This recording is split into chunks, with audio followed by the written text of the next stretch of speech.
আসসালামু আলাইকুম মালয়েশিয়া প্রবাসী ভাইগণ, আশা করি আপনার প্রত্যেকে ভালো আছেন। মালয়েশিয়া ভিসার জন্য একাধারে সবার অপেক্ষা জুন মাসেই কাঙ্ক্ষিত কলিং ভিসা চুক্তির ঘোষণা আসতে পারে। চলুন খবরে বিস্তারিত জেনে নেওয়া যায়। মালয়েশিয়ার কর্মসংস্থানে অপেক্ষা থাকা বাংলাদেশের জন্য এসেছে নতুন আশার আলো। বহু প্রতীক্ষিত কলিং ভিসা আবারও চালু হতে যাচ্ছে এবং সম্ভাব্য ঘোষণা জুন মাসে আসতে পারে বলে বিশ্বস্ত সূত্রে জানা গিয়েছে।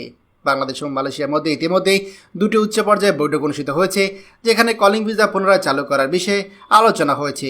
দুই দেশই নীতিগতভাবে রাজি হয়েছে ভিসা চালুর বিষয়ে। এখন শুধুমাত্র কিছু কারিগরি এবং প্রশাসনিক কাজ বাকি রয়েছে। যদি সবকিছু ঠিকঠাকভাবে এগিয়ে যায় তাহলে চলতি জুন মাসের মধ্যেই মালয়েশিয়ার পক্ষ থেকে সরকারিভাবে ভিসা চালুর অফিসিয়াল ঘোষণা আসতে পারে বলে আশা করা হচ্ছে। তবে সংশ্লিষ্ট সূত্র জানিয়েছে, ঘোষণার পরপরই কর্মী পাঠানো সম্ভব হবে না।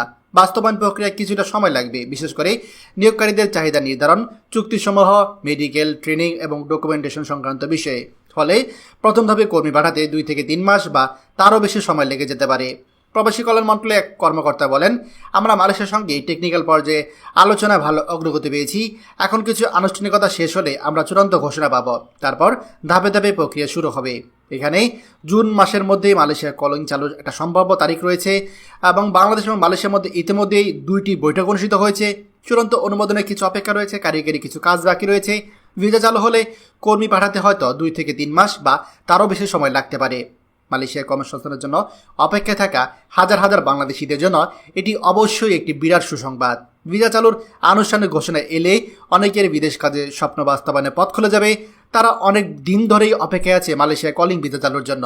তবে আমাদের পক্ষ থেকে আপনাদের কাছে পরামর্শ হচ্ছে, দয়া করে এখনই কারো কাছে পাসপোর্ট জমা দিবেন না, মেডিকেলের জন্য কোনো রকম কোনো কাগজপত্র জমা দিবেন না, কোনো রকম কোনো অ্যাডভান্স করবেন না। কারণ মালয়েশিয়ার পক্ষ থেকে অফিসিয়াল ভিসা ঘোষণা আসলে তারপরে মেডিকেল এজেন্সি সেগুলো নির্ধারণ করা হবে, তালিকা করা হবে। তারপরে আপনারা সকল কাগজপত্র পেয়ে সেখানে আপনারা মেডিকেলের জন্য কাগজপত্র জমা দিতে পারেন। তার আগে দয়া করে কোনো রকম কোনো কাগজপত্র জমা দিবেন না। খবরটি দয়া করে আমাদের মালয়েশিয়া প্রবাসী সকল ভাইদের সাথে এখনই শেয়ার করে সবাইকে এই গুরুত্বপূর্ণ খবরটি জানার সুযোগ করে দিন। আর আপনি যদি আমাদের এই চ্যানেলতে হয়ে থাকেন, অবশ্যই আমাদের চ্যানেলটিকে সাবস্ক্রাইব করুন মালয়েশিয়ার সকল গুরুত্বপূর্ণ খবরাখবর সবার আগে পাওয়ার জন্য। ধন্যবাদ সবাইকে। আমাদের সকল ভিডিও আপডেট সবার আগে পেতে আমাদের চ্যানেলটিকে সাবস্ক্রাইব করুন। সাবস্ক্রাইব করতে সাবস্ক্রাইব বাটনে ক্লিক করুন এবং বেল আইকনে চাপুন, যাতে আমাদের কোনো নতুন ভিডিও আপনি মিস না করুন।